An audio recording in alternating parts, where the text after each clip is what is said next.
Distinguished partners, guests, good afternoon. Welcome to the themed seminar held by HKTE with the topic of Unlocking the Job Market, Hong Kong's Gateway to Global E-commerce.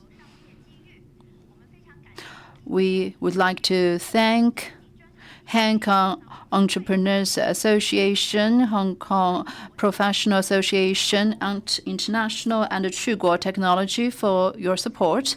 I'm MC of today's seminar. I'm Judy from HKTE. Our event will also be live streamed on LinkedIn and also WeChat. We have English live streaming on LinkedIn. We also welcome your questions at the end of the session.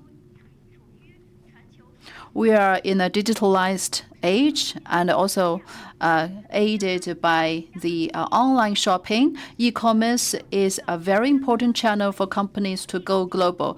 Hong Kong, as the international financial center, has its unique geographical and various advantages, providing the best platform to enter into the international market to companies. So today's seminar will focus on the latest practices and also experience of e-commerce players in Hong Kong and overseas. We would like to welcome Mr. Kenny Cheung from Hong Kong Entrepreneurs Association to talk about challenges and breakthroughs in the development of cross-border e-commerce in Hong Kong. Welcome. Thank you. Good afternoon.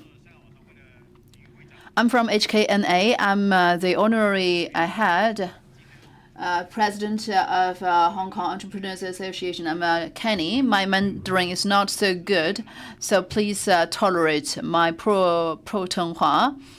I will use my not so authentic Mandarin to talk about some issues related to the e-commerce business in Hong Kong. First, about my association. We focus in e-commerce. And if you are interested in e-commerce, internet business, you can come to our association. We are a non-profit organization. And we are in the sector of innovation and technology. I'm Kenny Cheung. I've been in this field of e-commerce for over 15 years. So I know about Hong Kong and the mainland markets. You may be new to Hong Kong, so you know more about the mainland experiences and the business in mainland. But what about the opportunities and challenges in Hong Kong? So I would like to share with you some of these key contents. I think most of you want to know about the Hong Kong e-commerce players. Most of you may from the mainland, so you may be curious about the opportunities to operate the e-commerce platform in Hong Kong and how to use Hong Kong as a starting point to go global. And what are the cases, successful cases, and what is the future trend and potential in the future. First, the status quo and overview of the cross-border e-commerce players in Hong Kong. Maybe you are more experienced in Taobao and Tmall, but what about Hong Kong's business? I think most of you are interested in the Hong Kong situation, so we will focus in Hong Kong. Hong Kong is quite different from the mainland. We are a very small market. And before, we focused on retail business, and especially the physical retail businesses, like the department stores and some stores located in Mong Kok, Tsim Sha Tsui. So mostly they are physical stores. But the COVID pandemic has changed the ecosystem in Hong Kong. Actually, before we did not have the e-payment, not so mature, and also the logistics cost is quite high. But COVID pandemic has changed the situation. SF Express and HKTE Mall and various logistic and e-commerce platforms are booming. So it is developing more from B2C. And there is also some of the government incentives and coupons encouraging more people to use e-payment. So there are more and more e-commerce players in Hong Kong. Before, they operate the physical stores, but now they would also open some online stores. And there is also a group of people doing the cross-border e-commerce in Hong Kong. So you may be also interested in how to use Hong Kong as a springboard to go into the overseas market. And also, e-commerce is actually a quite new thing in Hong Kong. There are various advantages for Hong Kong. First, Hong Kong is an international city, boasting very robust financial system and very mature logistics framework. Many products will enter into Hong Kong. And you may know that Hong Kong is a free trade port. It is very easy to go outside and inside of Hong Kong with very low taxes or no tax at all. So some people would do eBay in the West market or Amazon, and some would go to Southeast Asian markets. And some are maybe focusing on the domestic import markets like cosmetics and the health supplements. Hong Kong would be the entry or transfer port. And for Hong Kong, local players, there's HKTV Mall and Shopline. But in the future, there may be more players and platforms in Hong Kong. So HKTV Mall is the major e-commerce platform, and and there are various smaller platforms. Hong Kong, based on Belt and Road Initiative and various other trade agreement, there is also some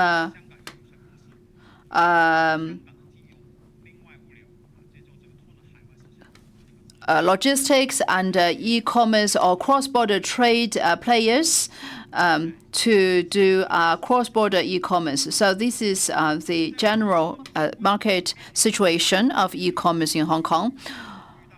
These are the challenges and opportunities.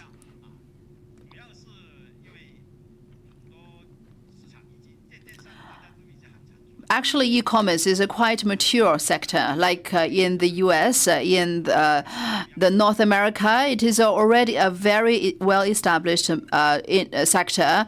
So if you want to enter into the market, you must have your brand, supply chain, products.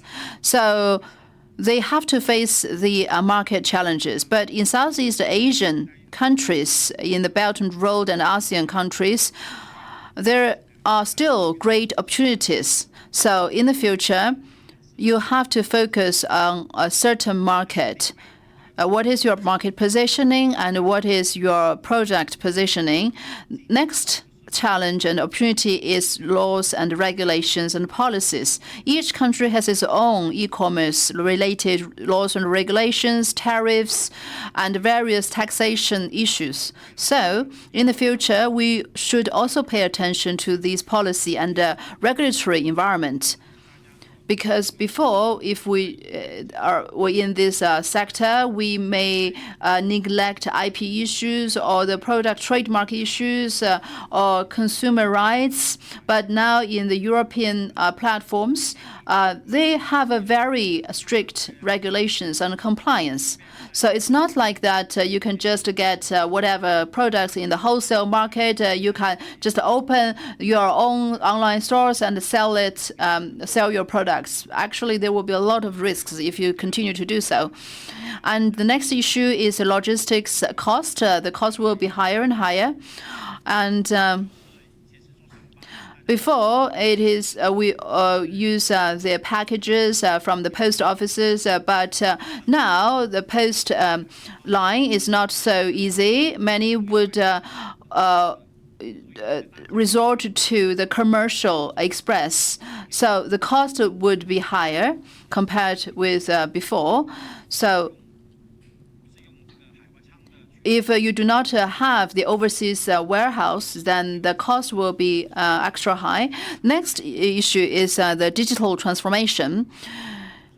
The biggest difference lies in that before, if you had the good products and a good policy strategy, then you can just go ahead with it. But now you have to have operation capacity and data capacity. Now we are in a digital age, big data age. So you have to analyze that data. If you do not know how to analyze a data, then it will be very hard to push forward. The next issue, the fifth one, is the international market opportunity. Now, many countries have changed their attitude towards e-commerce. Before, U.S. is a very easy market to do, but now there were regulatory changes. And lastly is our advantage. We can take advantage of various e-commerce platforms. Hong Kong has the advantage that it's easy to register companies in Hong Kong. You cannot do that in mainland, but the company registration cost is as low as opening a bank account. But if you want to open a company in the U.S. and in European countries, it will be the cost will be quite high. But in Hong Kong, it's another story. The cost is quite low, so that is another advantage. So this is the market scale from 2017 to 2025. The Chinese cross-border export e-commerce sector scale and also its growth rate. ASEAN countries is a large market. Indonesia, Philippines, Thailand, and Malaysia, they are all transforming from offline to online platforms. Many brands are also taking the opportunity now. And to put it simply, Hong Kong, so this is an overview. Most of the companies want to also go to the mainland markets, because in mainland there are various incentive policies to promote Hong Kong brands and Hong Kong products to enter into the mainland. The next market is the ASEAN countries like Singapore, Malaysia, because these countries, they have their own local policies and they also enjoy logistic advantages. The number three is the United States. This is a statistic from HKTDC. So here, some promising future. Of course, there are optimistic side for us. For B2B, we have a very mature business. B2C is actually e-commerce. And the cost is quite low in Hong Kong. And another advantage is that you can go global. You can do business with countries around the world. For operation cost, you can put that in mainland. Then your staff may be in Guangdong province, your supply chain in different countries, logistics in Hong Kong, financial settlement and payment settlement in Hong Kong. You can also take advantage of the Great Bay Area resources. What is the advantage of Hong Kong? You can use Hong Kong as a springboard to go to the global market. Actually, there are also supportive policy from the government. There is an e-commerce easy scheme from the government. There is a 1 million Hong Kong dollar fund to promote the e-commerce cross-border business in Hong Kong. So with this 1 million, you can do your branding, register your companies, recruit staff, etc. So if you are interested in e-commerce business, you can pay attention to these government incentive. So for the cross-border e-commerce business, we can integrate Hong Kong's advantage with the products from the mainland. Then we can also springboard to the overseas and international markets. So this is the BUD fund, the government incentive. And our association is one of the members to promote e-commerce sector and internet business in Hong Kong. So in the Productivity Council, I think in October, they will have an event to introduce the BUD fund. So you can pay attention. I think you can go online to stay tuned to the latest development of this event. So some recap. There is various opportunities emerging, and Hong Kong is also having its advantages in its free trade port and its financial system. And you can also use Hong Kong as an entry point into mainland and the international markets. So it's very easy for you to go from Hong Kong to different markets and both ways. So these are some of the opportunities.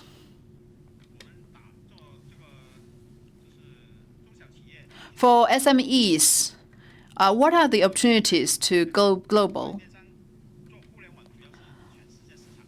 Well, if you are in the e-commerce business, then your markets are global. If, like before, for retail, if you want to enter into a market, it may take 1 to 2 decades, and like in Europe, you may take decades to operate a store and make it successful. But for e-commerce, it only takes 3 months. You can open Amazon and in US and Europe, and we can also send our packages overseas globally, and we may also have the overseas warehouse to support that. And so what is the future trend of e-commerce? It is not only located in Yiwu or some places and doing some products with price wars. Now we have to focus on branding. So brand awareness is very important. How can we build up the brand and use the brand power to expand the market and to sell with a better price? Another thing is about the Hong Kong's unique advantages in its trade, finance, and the market strategy. So if you have companies in Hong Kong, you have your own bank account, you would know that Hong Kong is quite competitive in that it's very easy for you to make the payment settlement and collect payment. There are various payment schemes, like from the international solutions. You can settle the payments, and you can also enter into the different markets. With a company in Hong Kong, you can enjoy various resources. Next is about the technological innovation of the cross-border e-commerce business. Logistics and AI will be the great help and stimulus for this sector. For now, the logistic industry is more digitalized. Before, there was not much systems to connect with the data, but now we have various vendors to solve this problem, like warehousing management, refund, and also return of goods, etc. It's all digitalized, very mature. The domestic vendors will also provide various solutions. We have to take advantages of those solutions because it can help us reduce the manpower. Before, actually, over 10 or 20 years ago, you have to use the manpower to make the package and to check the orders, etc. Now we do not have to recruit a lot of hands, and you can only use a digital solution. So only with a system you can do that. And how about AI application? We have to take advantage of AI. Before, for e-commerce, we need hundreds of people. But now you can use AI to generate content, imaging, and translation. We have various AI applications to use. But you need to learn how to use AI. That's another dimension. It's a new tool, and there are different methods of using it. And for payment, a finance system is another advantage, and Hong Kong is also promoting RWA. That is a new policy issued by the government from August 1st. So for RWA or stablecoin, this is a new solution. Maybe in the future, Ant may have another license for the stablecoin. So I don't know. Maybe in the future there will be the trend. So you can consider. Hong Kong has a lot of resources to offer. Now, challenges from the market. First, tariff and also compliance issues. For cross-border e-commerce business, there are also the consultation of the e-commerce laws and ordinance. It's in the consultation period, but in the future, we know that there may be different laws and regulations to put into effect. It is very good because it can protect the consumers. Many of the local problems is about fraud. For example, selling the concert tickets or some other things, there is no protective measures for the consumers, not like Tmall. There is no such a credit system. So some merchandiser can only open their own station, then they can use various methods to collect the payment and money from the consumers, but they would not send out the order or the products. So they may infringe upon the rights of the consumers. So now Hong Kong does not have such laws or ordinance yet. So in the future, there may be more laws and regulations protecting the consumers. In the long run, it will be a good thing. And there may be a lot of issues arising in absence of the law. So the laws and regulations are good. And actually now, consumers are more accustomed to online shopping with mobile phone popularity and prevalence and various other trends. So more and more consumers will adopt online shopping, and there will be a lot more competitors too. So you have to adopt your own approach. Some may you have a transformation from the factory side, some may from the seller side. So there are different options. The next thing is the loyalty of the customers. It is very important for us to maintain. It is not only about getting the prospects and the new customers, but it is very important to retain the loyalty or repeated order. We have to build up our brand equity and brand value. Our members of association also emphasize on the importance of building up the brand equity and brand image. So to sell a blockbuster product is easier, but to build up a brand, it takes a long time. So for our market positioning, we need to focus on the high value thing, and we need to add value, extra value to the products. Okay, some cases.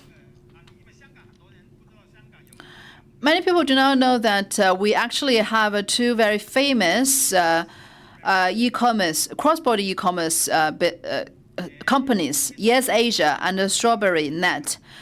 Yes Asia has been in Hong Kong for 16 years, focusing on independent station. It's already a listed company in the Hong Kong main board.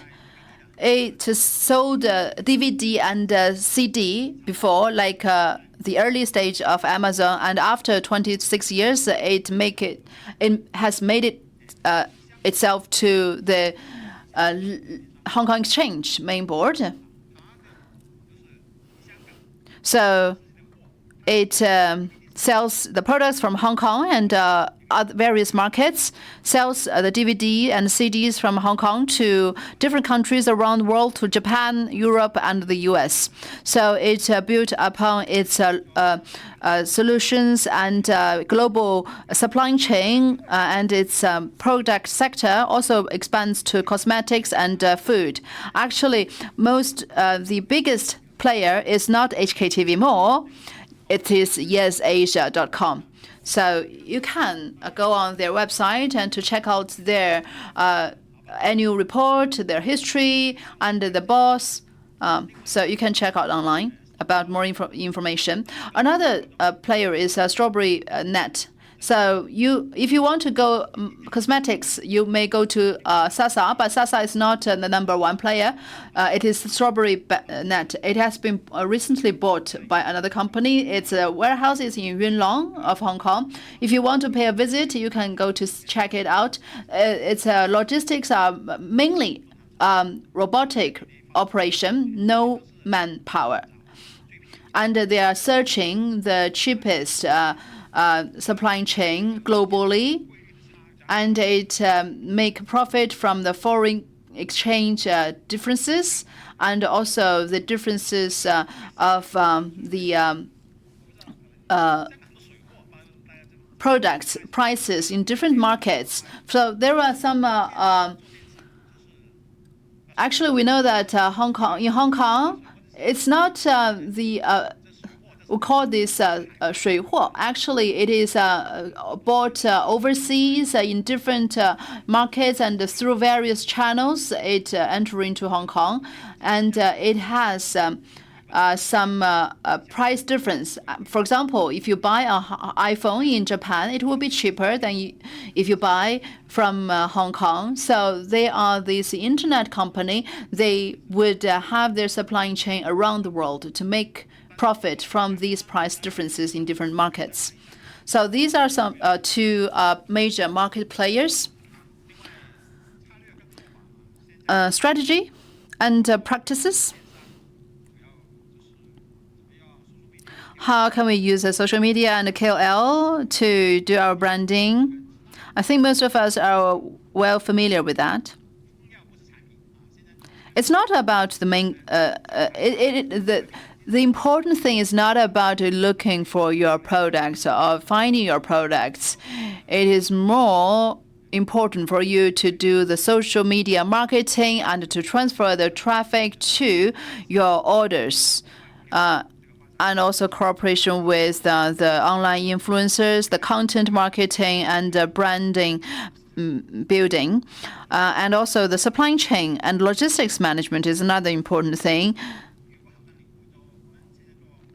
Now, if we do the cosmetics, if you do the FBA, that may not be your cost strength. And if you want to sell in the US, you may have to build an overseas warehouse there. The most successful is the large piece of furniture in Hong Kong, because there will be fewer competitors. So the higher the price of the products, then the less competitors you may face. So you have to think about how to control the logistics cost. So future trend, AI application in e-commerce, and the potential of the big data analysis. And ESG is also another important. If you look for the different products, you have to pay attention that various countries are quite prudent about ESG development. So if you have some ESG elements, then you may be able to sell at a higher price. And Hong Kong government is also promoting ESG, and also if there are ESG license and the endorsement of your source, then you may be more competitive in some markets like the Europe. This is also another thing, the changes of the consumer demands. Before, consumers would look at the price only, but now they emphasize on quality and brand.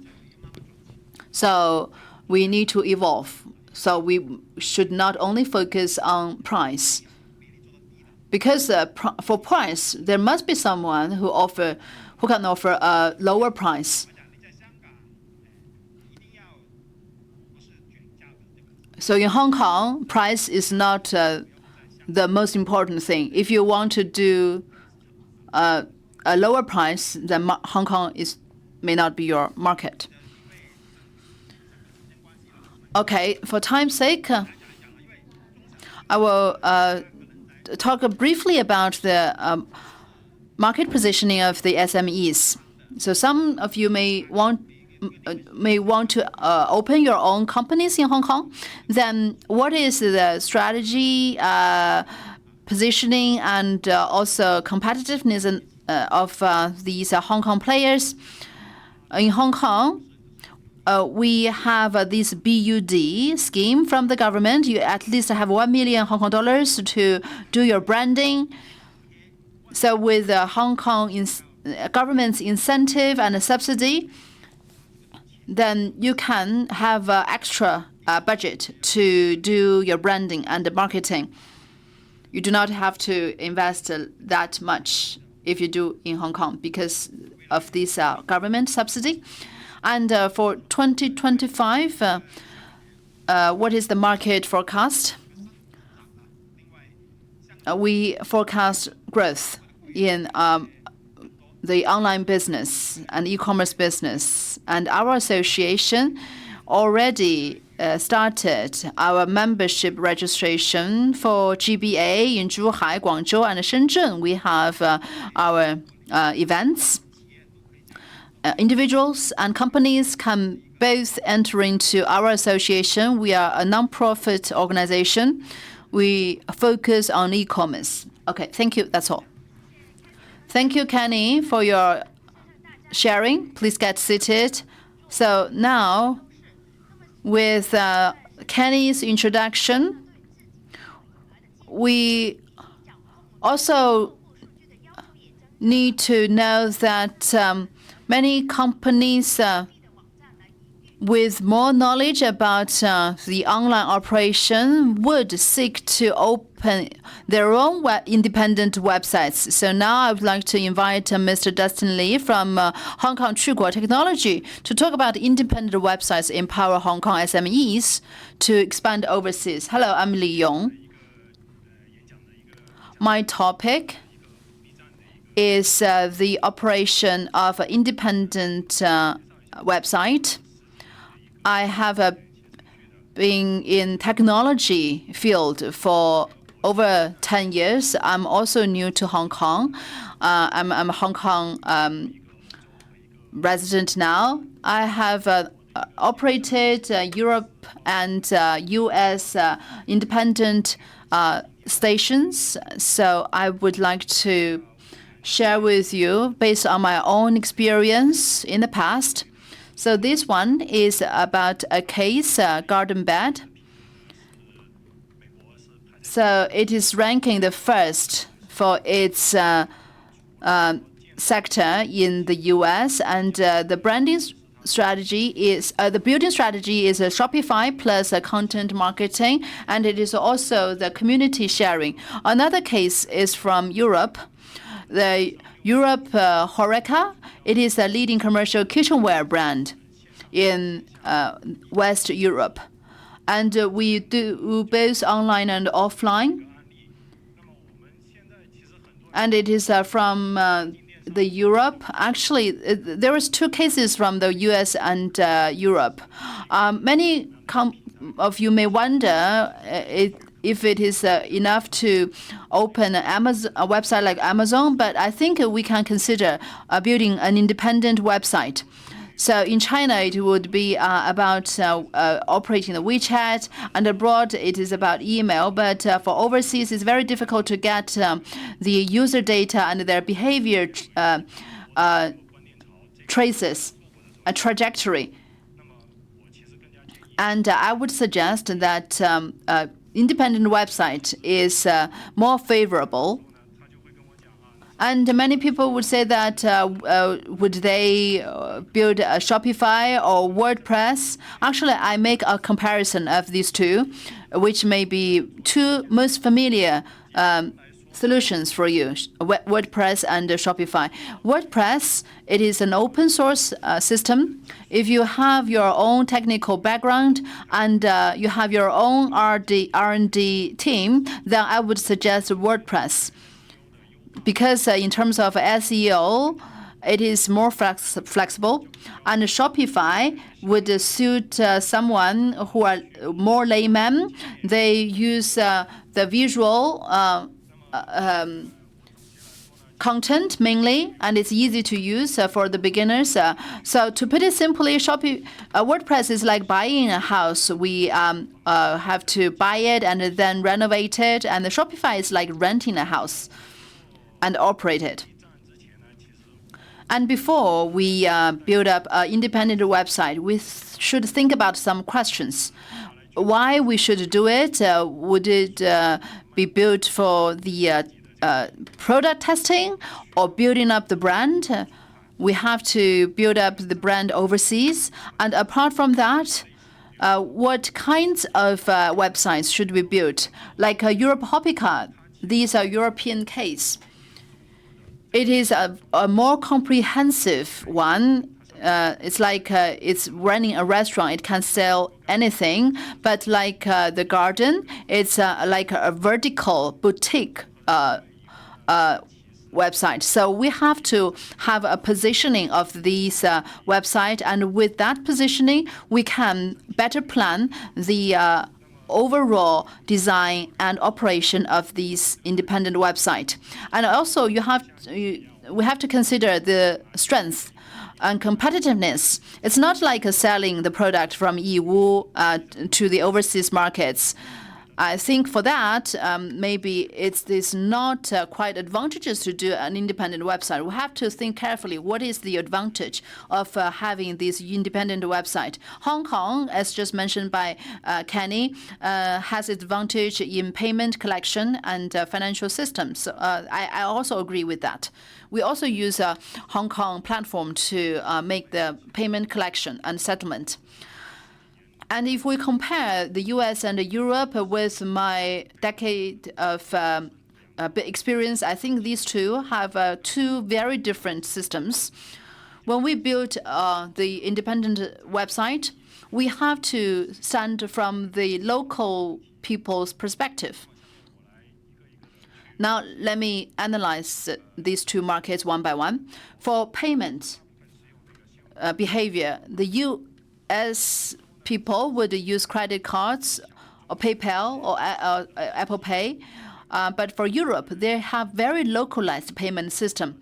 For example, the Europe website, they mostly use the Ideal of Netherlands. 90% of their payment is from the Ideal. Some freshmen would think that I can use PayPal, but actually it will lead to very different consumer experience.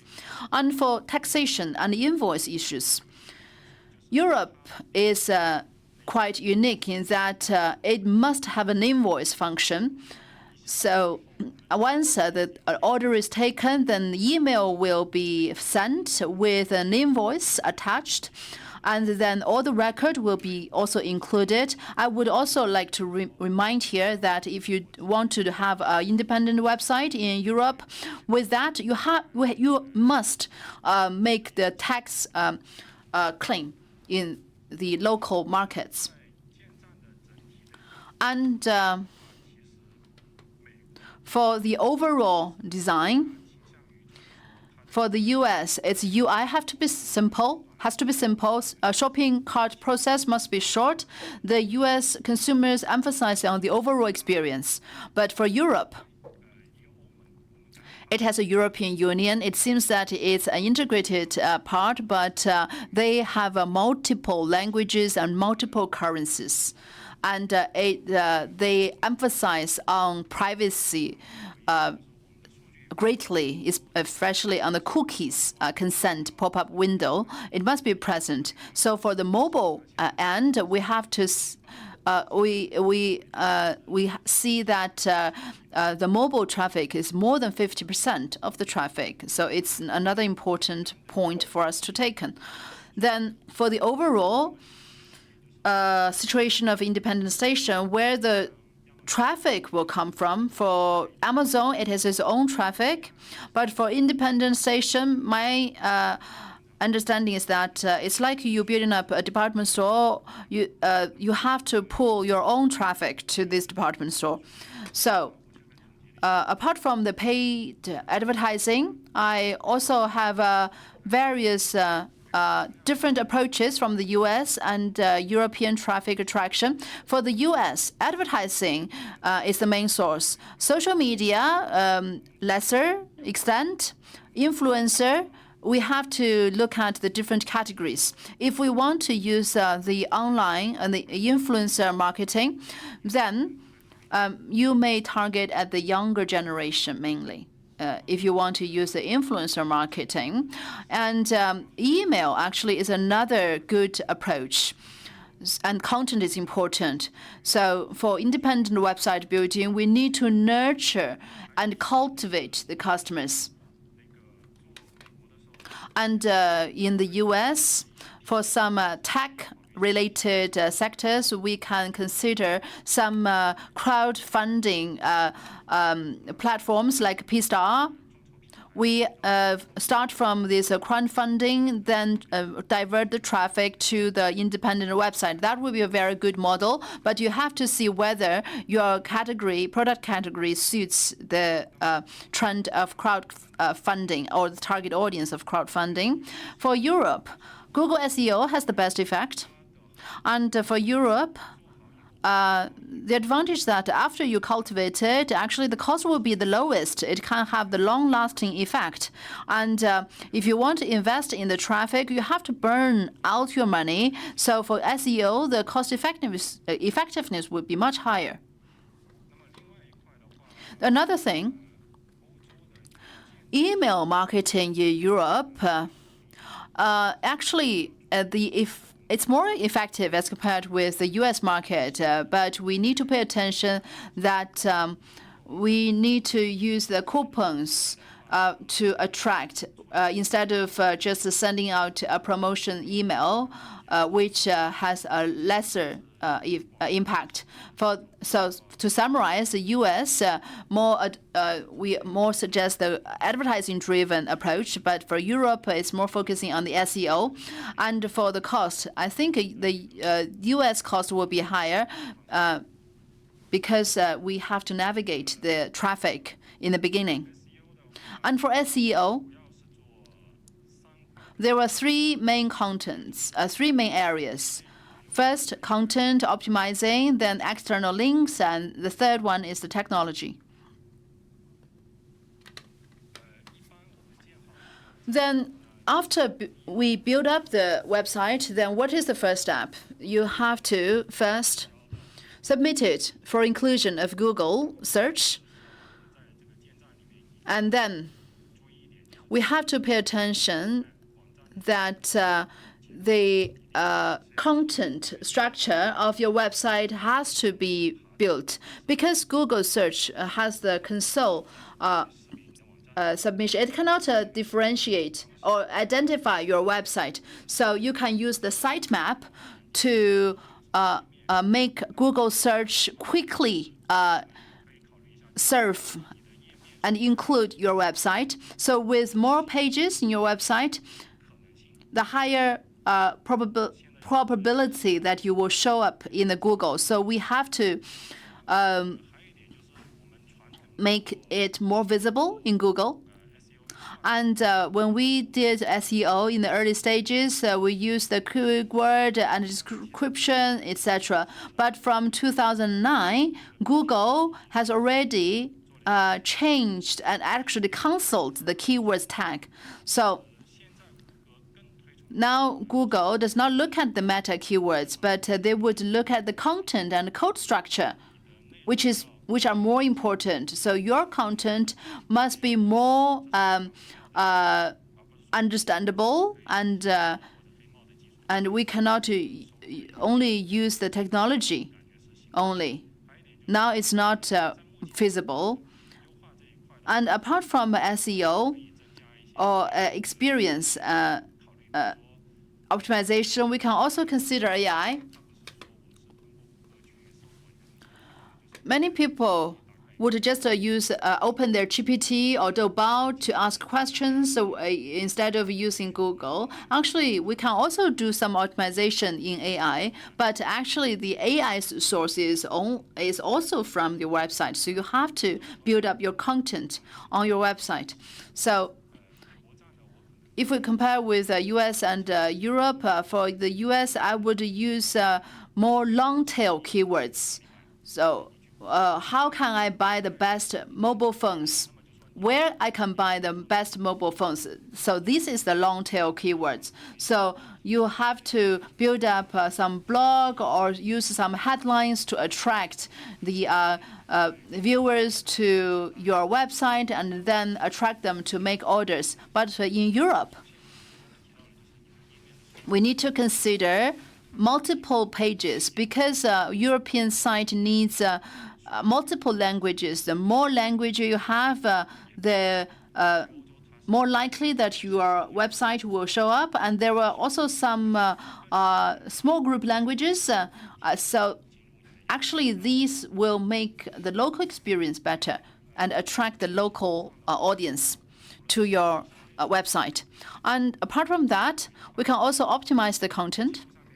And also, there is the title description in the technical field, or the tag, or the tagging, or the labels.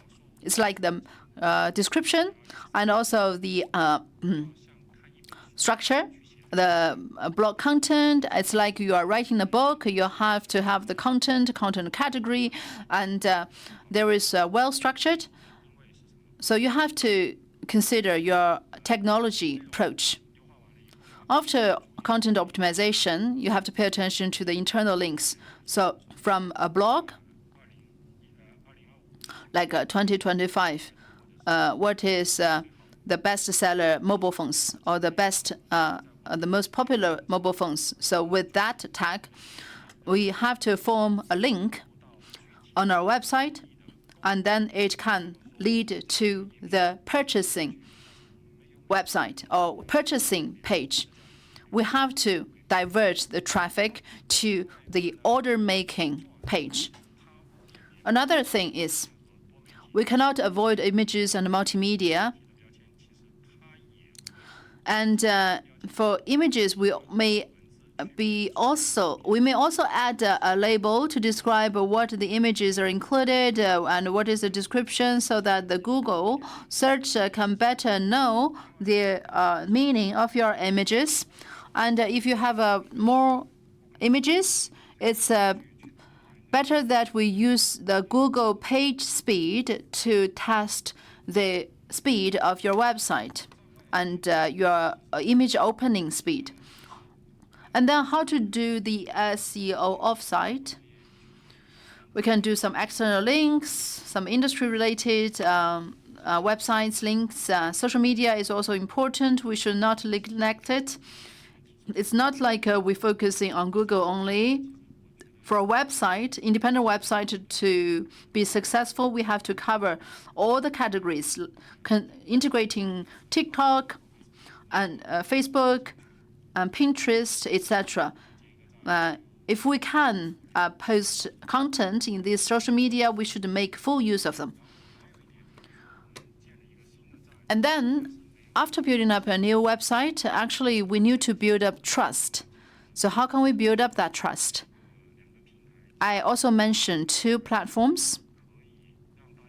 These 2 platforms can allow you to leave some real reviews, and you can navigate these reviews on the social media platform. And because our website may be new, how can we leave an impression in your target consumers' mind overseas. That is also a way to. And technology-wise, we can consider various technical tools like the speed and mobile-friendly structured data. And we have to also build up the security and safety. If it's at Google, if the website is not started with HTTPS, then they would have an alert, and so it will be negative effect if you do not have such coding. And it's not like that the website is well, with one language or two languages only, and then with you can translate to the local languages. But after the translation, actually, we have to bury some keywords. That is, some keywords have to be implanted in the content of the website, because for the local audiences, the understanding of some keywords are different. So we have to focus on the keyword building. Okay, thank you. Thank you for your very detailed sharing, comparing different countries' situation. I would answer the online questions. Actually, we have a playback. Please follow our WeChat account. Next up is the most important link in e-commerce, that is the payment solutions. Now, I would like to invite Mr. Jerry Peng, the Senior Manager of South China Sea and Cross-Border Trade of WorldFirst from Ant International, to introduce Hong Kong cross-border e-commerce payment solutions. Please. Thank you. Good afternoon, distinguished guests, ladies and gentlemen. I'm Jerry from WorldFirst from Ant International. At these two festivals threshold, I feel extra honored to talk about the cross-border e-commerce payment solutions of Hong Kong. On behalf of Ant International, I would like to thank the organizer for the invitation. I feel honored because Hong Kong, based on the one country, two systems system, the free trade policy and free commercial environment, low tax, free trade port advantages, it has its positioning as international trading and shipping center. The invitation also shows the emphasis of the government on e-commerce and e-payment. From 2011, I also participated in a lot of events and exhibitions in HKTE and also the Asia Expo. I also witnessed the peak time of Hong Kong in the cross-border international trade and shipping and e-commerce business. I also experienced many SMEs' successful stories. All the good trade opportunities cannot go without the payment settlement platform. So I hope that today's sharing can somehow give some inspirations to the market players in this field. Talking about Hong Kong, I think the first impression is that it is the Asia financial center. It has very good system and policy environment and good infrastructure. Without the robust traditional commercial companies, we do not have these good payment system and platform.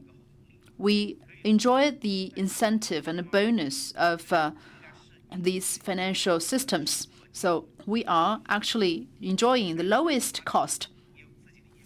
And then we enjoy rapid development speed. So that's why a lot of Chinese companies would use Hong Kong as the first stop to go global. Hong Kong has more than 160 commercial banks. Those that I listed here may be most familiar with you. From my own experience, commercial banks are the main body to serve the companies. Many startups find Jianhang, the CCBA, and also Taihing Bank. But for some more established companies, they would use HSBC and Citibank or Hang Seng, etc.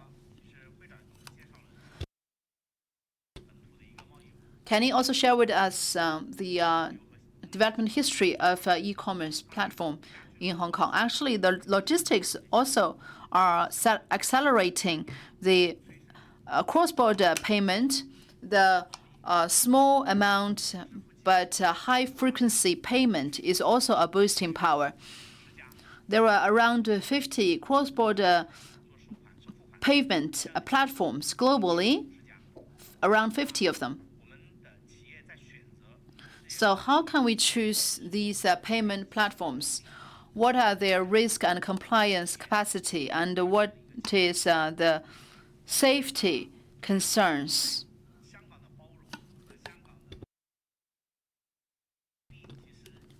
Actually, stablecoin is another option.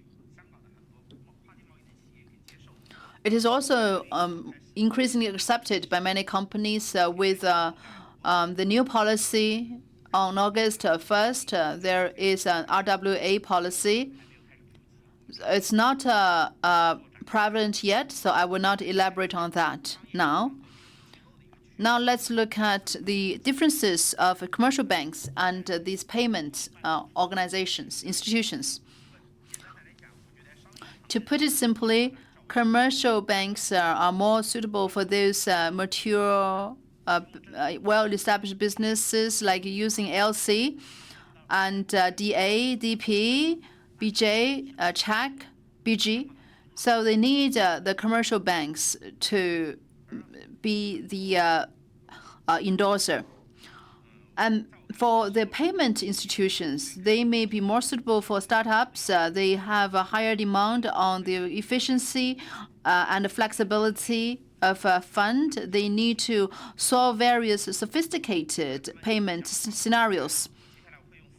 I would use 4 cases to further explain. So that more scenarios will be clear with these cases. The first case is Hong Kong local companies. We have collaborated with them long time. And with business expansion, they have established various branches in different countries and have localized operation, including both online and offline businesses. So they have their local stores, and local stores enjoy a higher flow and also higher recognition from the local consumers and the customers.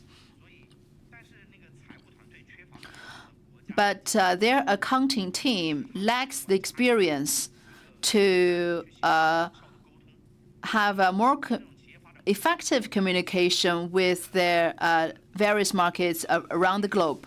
And we find that their accounting cannot follow up with their business development. Then they need to rely on the payment institutions or payment platforms to expand their overseas markets. That's also the common problem of many other companies alike.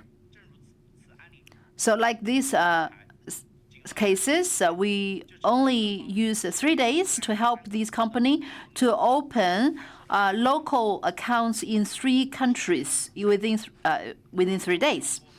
And there is a highly effective dispatchment and management of these overseas fund using Hong Kong as the headquarters. So Hong Kong, it is easier to open the bank accounts in Hong Kong because for Hong Kong, the CR managers, they can only serve a limited number of customers. There are many commercial banks in Hong Kong, but the cost will be also be high. But for us, we have a make advantage of the infrastructure capacity of our system, and then we can be more flexible. And with one bank account, we can collect, make the payment process smoother, so that the companies can use more time to focus on their businesses, the main businesses, and their potential will be fully released. Second case, Hong Kong as the international trade center.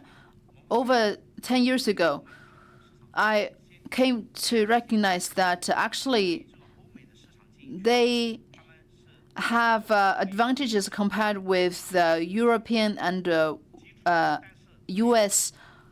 competitors, counterparts. But in recent years, because of the trade barriers and the tariff issues, many local Hong Kong companies want to look for growth opportunities in other markets like Southeast Asia, Middle East, Africa, etc., or South America. But for these emerging markets, the first problem would be how to collect the payment. For these countries, they do not have enough forex reserve, and their payment cycle is quite long. So with our platform, we can have these collect payment request plus the local VA account payment collection. So we can help hedge against with the forex risks. For example, one of our company established their accounts in Nigeria and Kenya. But for their capital to go back, it is quite a big problem for them because the position of the US dollars is not enough. In 2004, actually, their local currency has a 9-to-1 US forex rate, and then actually it increased to. It actually has a depreciation, and then they approach us, and then through our solution, we helped their local currency to go back to the country. So now, actually, the depreciation is over 30%, but we help them to save that loss. And this is the third case. This is from the independent website. They have these order making and then payment, etc. This company has the local factory in the US. The scale is quite small, and they only have 1 or 2 printing machine, and then they can use they are using this printing on demand business. Their T-shirt does not have any logo. And actually, they purchase from the domestic market and then send to the factories overseas. They can produce 400 to 500 pieces, and they use AI to design with a very low cost. And then manufacture locally in the US. They do not have the tariff issues, and the payment cycle, the ordering cycle, order to delivery cycle is only from 3 days or to a few weeks. And they also expand in Malaysia, Spain, and Japan, etc. And they are also expanding rapidly. With such business model, our platform can help such customers. First, we provide the Alipay in the 1688.com. They do not have to prepare the customer or clearance orders, and they can take the order all the time, and they can procure and then make the payment afterwards.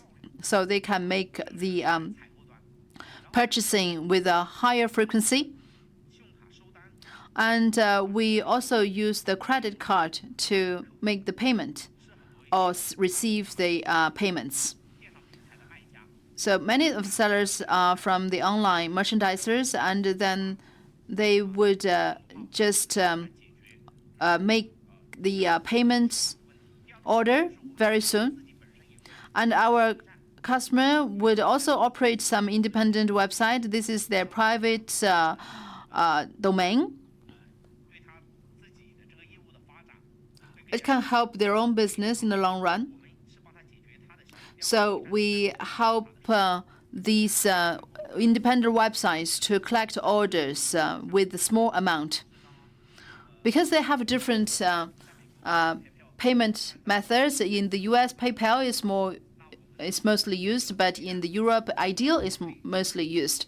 So we can solve the customers. Thousands of orders can be established, and we use the system connection to improve the efficiency of online order taking and the payment settlement. It can reduce the mistakes and improve the efficiency by more than 20%.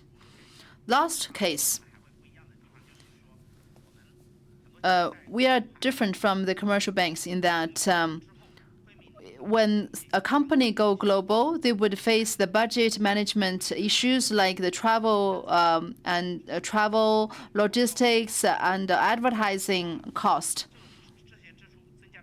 These expenditures will also affect the overall operation efficiency. So we operate with MasterCard to have these travel payment solutions. The staff do not have to pay themselves first, so the company can have more transparent management of these travel expenses of the staff. And there would be also a rebate of these credit card using as high as 1%. Lastly, I would like to use 3 minutes to introduce our company, WorldFirst, and International.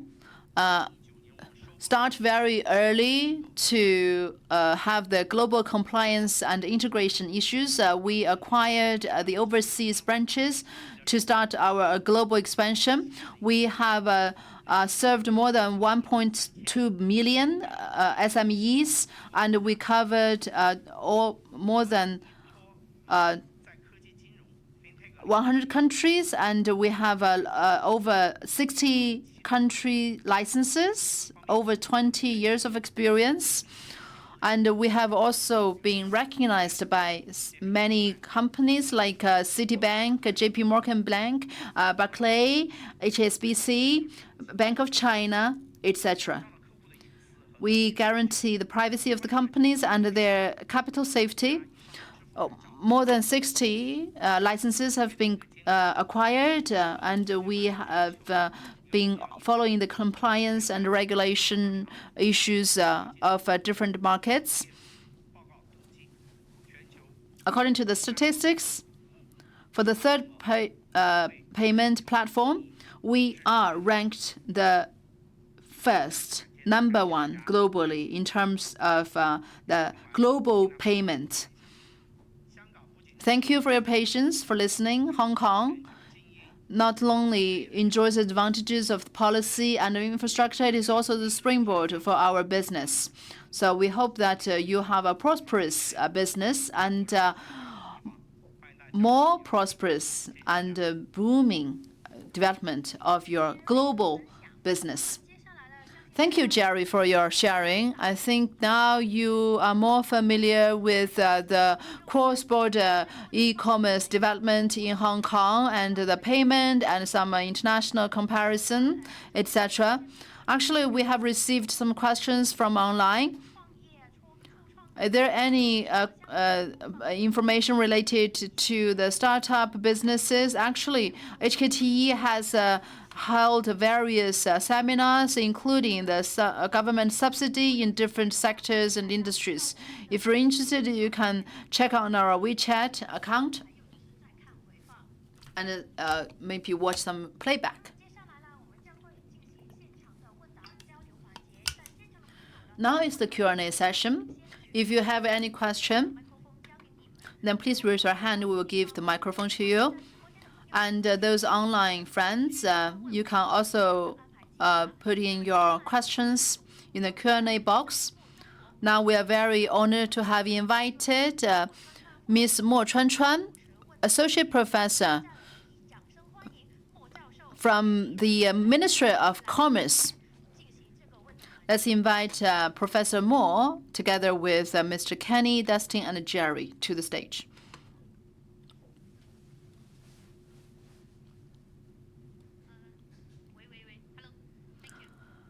Hi, hello, thank you. So in this festive season, really, I appreciate your presence here amongst your busy schedule, and our sharing time is from 3 to 5. We only have half an hour or so to ask your questions.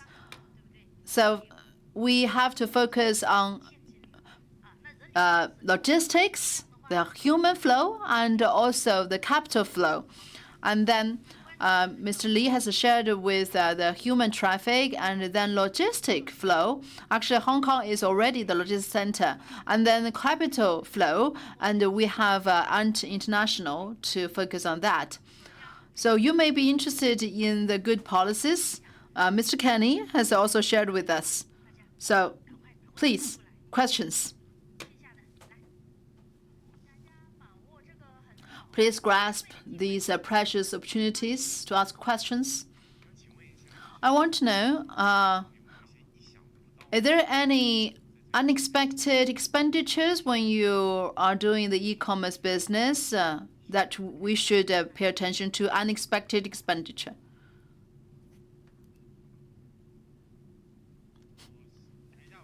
I will talk about it. So for this unexpected expenditure, are you a fresh graduate? I think for this unexpected is your early stage purchasing of the goods.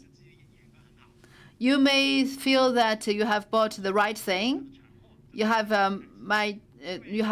bought some good quality products, because we may be overconfident with ourselves, thinking that we have made the right purchase.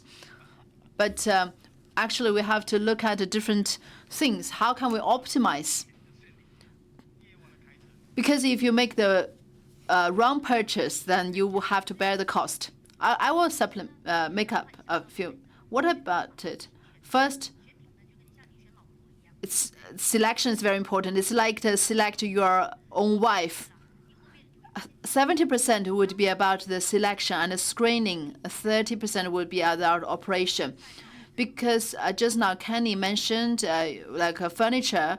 For furniture business, logistic cost is quite high.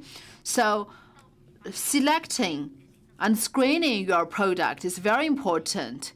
Because if you have wrongly picked the item, then maybe the money, the profit will go to the logistics only instead of you. So you have to have this vertical category study to make the selection better. And then Kenny also mentioned the BUD fund. Is it suitable for our new platforms? And what is the basic requirements to apply for this BUD scheme? I think it's focusing on the SMEs. Any SMEs who want to develop e-commerce, you can apply. There's no barrier. You have to operate, have an actual operation in Hong Kong, and then you need to have a business proposal. How you will make use of this fund, That's another requirement. Then, if you have any questions, the government HKPC has a service for you. You can approach them. They can help you to solve your problem. So if you have a Hong Kong company, then you can try to get the fund from the government.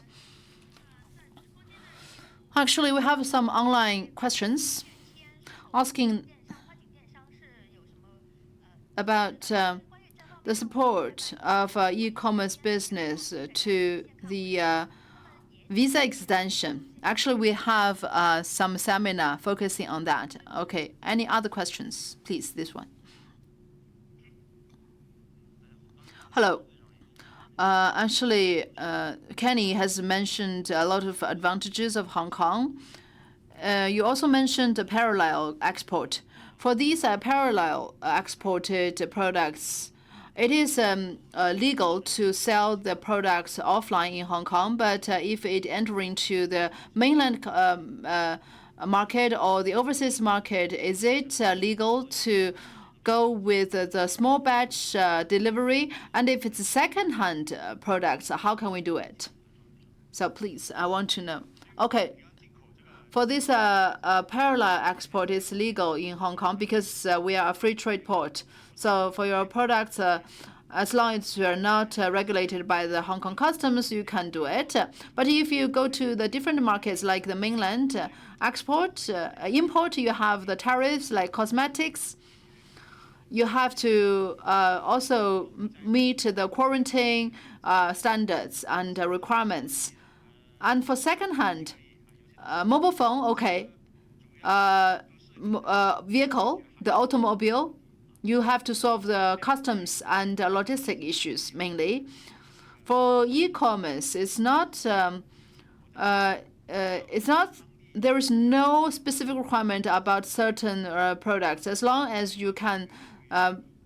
It's allowed by the Hong Kong customs or the local customs. So you have to check the local regulations. You have to go to the logistics vendor to see what their solutions and requirements are. Okay, this one in white, please. Hello. Actually, I have a question. For me, I have a factory in Shenzhen in fashion apparel and some customs apparel. We also want to develop in Hong Kong, but we do not know how to start. For our business, what suggestions you have for our newcomers? I also want to open a company. Maybe Mr. Li can help because Mr. Li is also a newcomer in Hong Kong. He also served various clients like you. So, Mr. Li, please. Yes, I can answer your question. Just sharing my own personal experience. I think my biggest feeling in Hong Kong is that I convert my business to a global one. It's not like serving a mainland company. Maybe your business in apparel, you can use a cross-border trade to go global. Then the money will go back to Hong Kong. Hong Kong has a lot of resources. You can participate in HKTE's activities to know more. Your business can go global. Then you have to integrate into Hong Kong. So that's what I'm doing now. My own personal experience. Can you feel that he's a IT man? Like he's sharing. Because for technical person, his thought is more linear. Maybe some case sharing so that this boss will understand. Okay. Before, I was majoring in the payment settlements. And after I come to Hong Kong, what I'm doing, I'm also looking for such customers and clients. But I would look for the foreign clients and who are using Hong Kong platform, with the Hong Kong platform, foreigners would feel more trustworthy. So I don't know if you understand my answer. So how can you look for the different clients like these foreign customers? Yeah, you can be more direct. Also, we just be more frank and very straightforward. Okay. I would send email from LinkedIn because I'm from IT background. I have my own website, and I also accumulated my reputation. So my foreign clients would refer me to other clients, so that my network is expanded. And in Hong Kong, I also actively participate in various activities. Many of the local companies would refer to me and recommend me some opportunities. I think your understanding is less than 50% from your confusing look. I think you are not quite get it. So your business is to B or to C? Is it going global yet?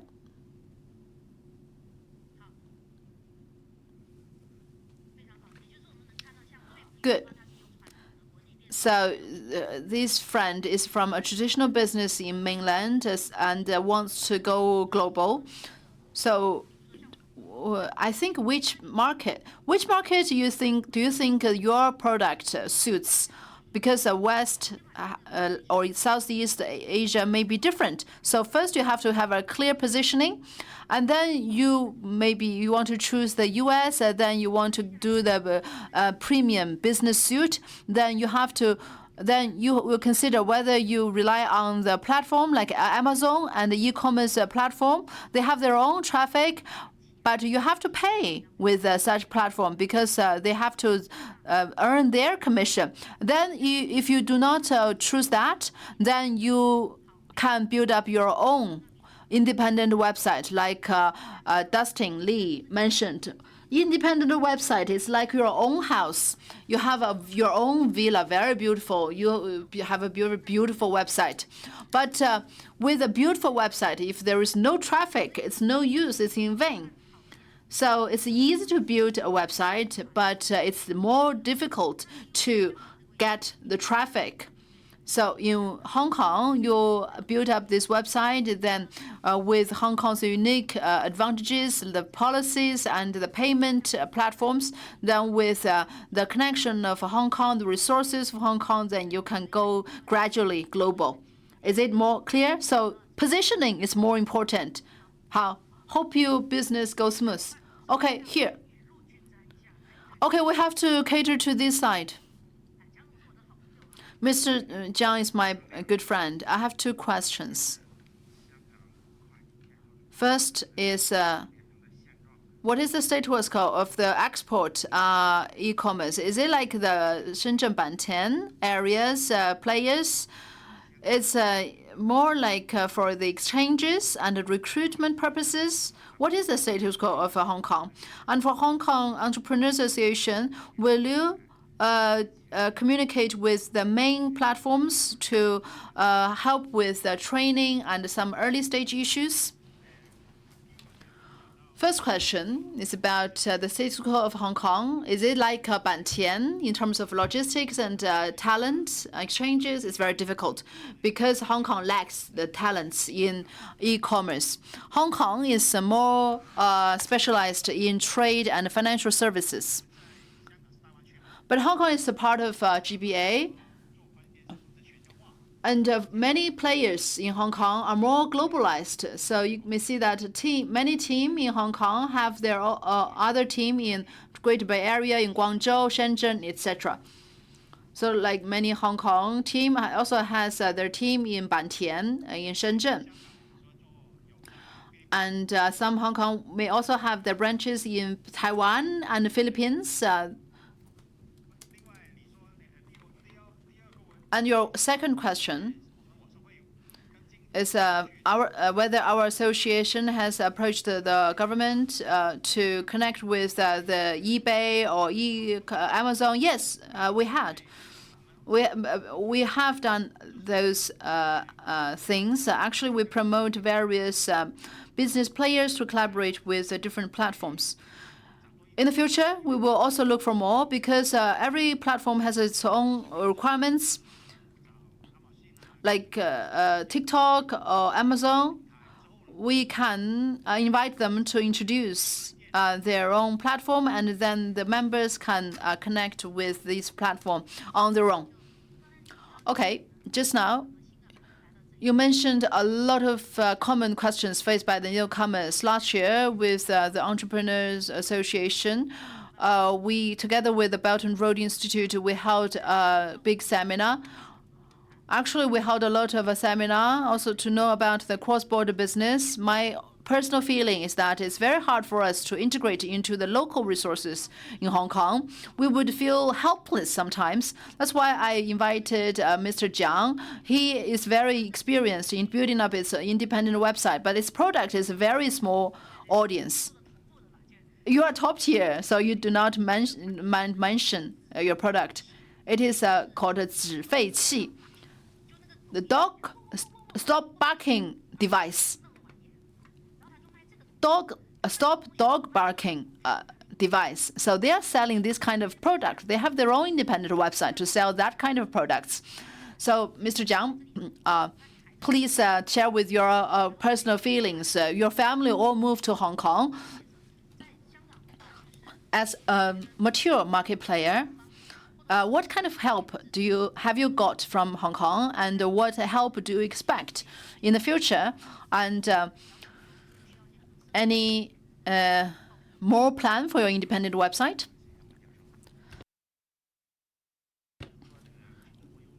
I'm doing the pet business. So I'm producing the bark stopping device.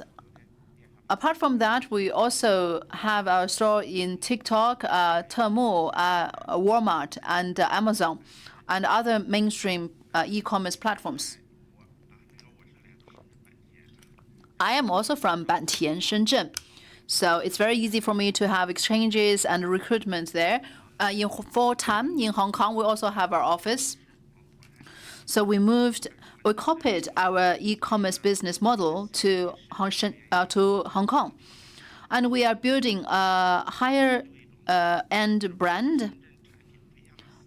We use a different philosophy to build up the Hong Kong team, but it's very difficult for me to recruit talents. It's very difficult for me to recruit experienced hands in Hong Kong like in Shenzhen. It's very difficult.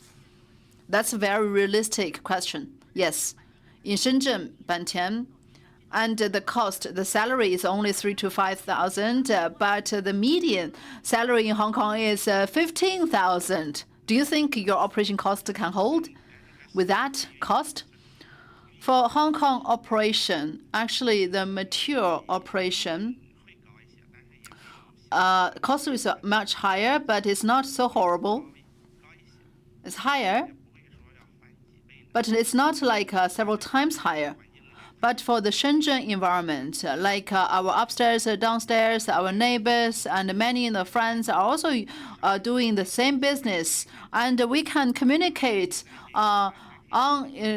during office hour, off office hour, and even in the holiday. But in Hong Kong, we lack such environment because for the operation, different platforms have different mindsets, different philosophies and procedures. We need the friends to communicate more often, to exchange more information about operation. But in Hong Kong, I haven't yet found such association. So on behalf of HKTE, I would like to have an ad. Actually, we have the online recruitment seminar facing the global and mainland audiences and talents, and in November we will also have this online recruitment seminar. So if you're interested, I can also give you some information. So if you want to recruit people, you will have your virtual booth, and then you can communicate with the interested applicants and directly communicating with them. And if you look for some association, we also have some partners, and you can stay tuned. Then during the network time, I can communicate with you. I hope that in the future there will be more seminars like this, or the operation activities exchanges. That is also the goal of our HKTE. Thank you for your support. We have to hold on tight to HKTE for that purpose. Okay, thank you. Mr. Lee also checked out his website, right? Do you have any comments? Actually, after reviewing your website, you have your website based on Shopify, right? My suggestion is that you already have sales data. So based on your sales data, like the case I shared, so you have your targeted, specified solution for the US or the European markets. It's not for general purpose only. It's not the after you open it, then end of story. You can dig deeper the local behaviors, the local demands, etc., the local habits. Okay, thank you. Next.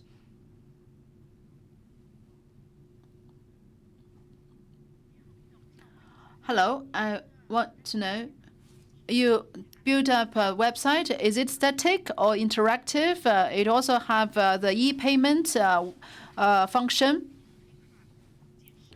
I think it's like the fraud business is really horrible in Hong Kong. In the middle of the night, then it will can control your back office with just one link click.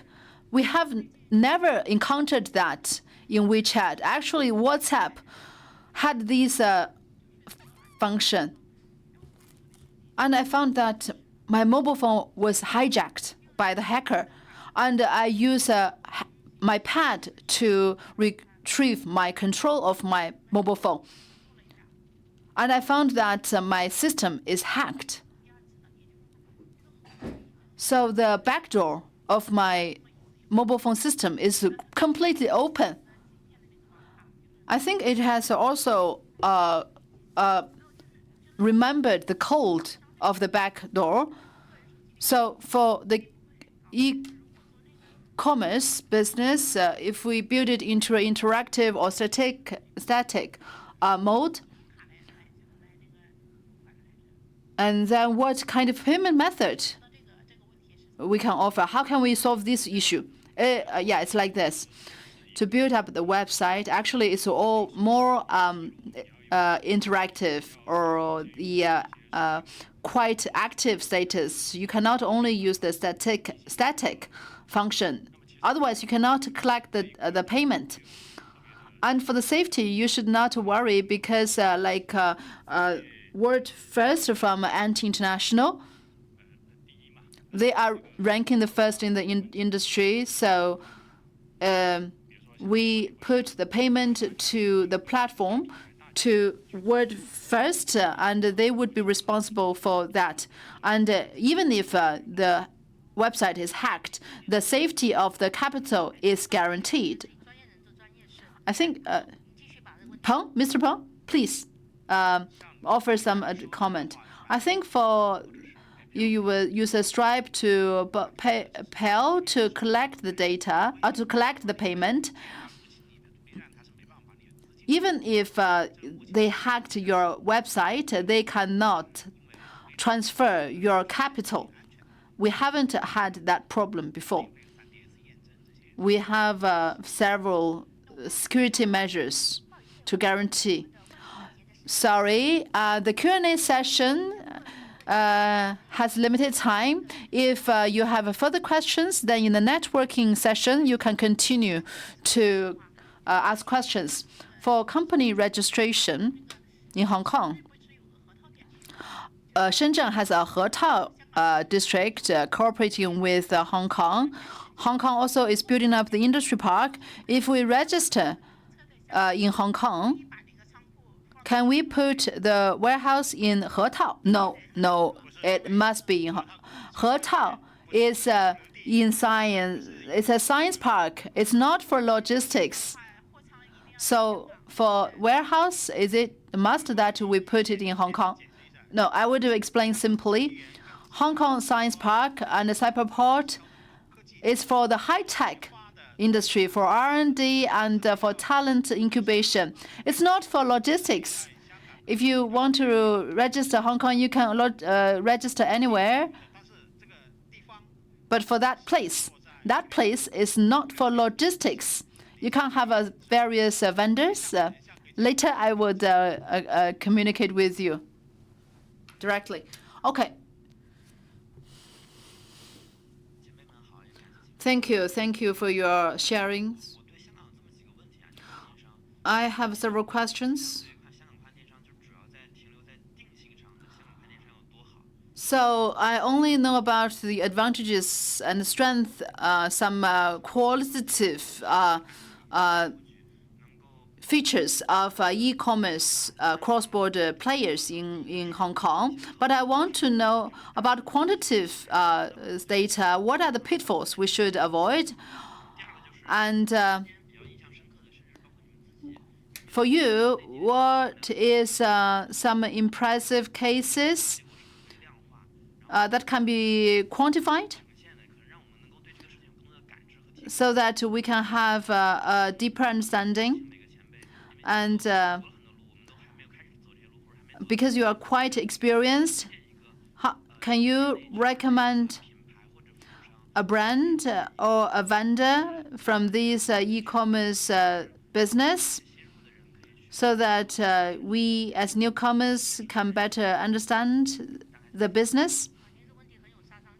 Wow, your question is really a killer for us. And after answering the question, we need to complete our seminar. Okay, we cannot sell any advertisements or promote a certain brand. Okay, we start. You can feel free to answer his questions. Like Kenny, what are the pitfalls?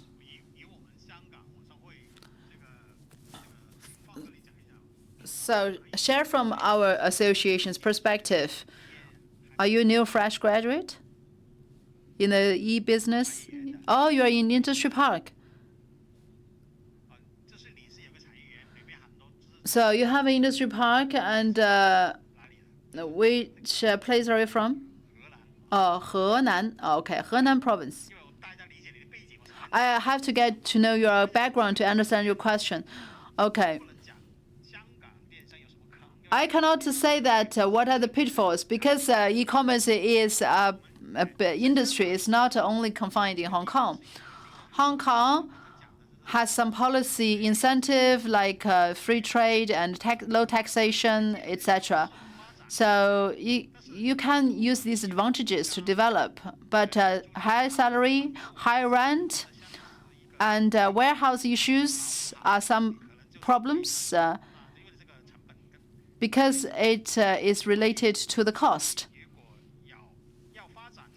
So to develop, you have to see the whole picture. If you want to go global, you can choose Hong Kong, Singapore, or other countries. I think Hong Kong has the lowest cost and risk. If you want to operate your business, you want to look for some local incentives, and then the Hong Kong government has as incentive. So I would not recommend some certain brand. Okay? Mr. Lee. For successful experience, I recently noticed industry major in the second-hand iPhone. In Kuantang, they have a building selling the second-hand iPhone, and they are mainly using the online platform. So the foreigners do not have to come to Hong Kong. They just sell the second iPhone online in a wholesale way. So that is successful story in Hong Kong. because that is something the mainland cannot do. Okay.